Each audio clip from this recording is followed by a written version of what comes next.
નાળિયેર અગરબત્તી અને પ્રસાદી 50 રૂપિયામાં. ભાઈ તું આગળ જા, તને હું આપ્યું. હા નાળિયેર એટલે આ દીવા છોલેલું નાળિયેર.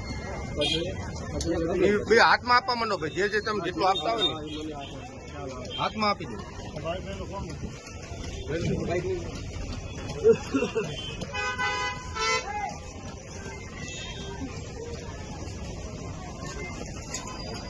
પ્લાસ્ટિક તો મેં ના નતો પાડ્યો, હવે ભાઈ પ્લાસ્ટિક બંધ કરી દીધું દીપર.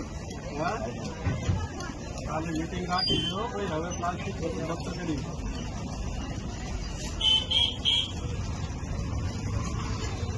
ગમે આપતા હોય ખાલી જે આપતા હોય ને એ જ મૂકવાનો. ચૂંદડી ક્યાં મૂકે છે? આ જો આ એક ચૂંદડી કેટલા આના 50. બોર્ડ માર્યું છે બોર્ડ તો મારવું પડે ને. 50 રૂપિયા વધારે પડે.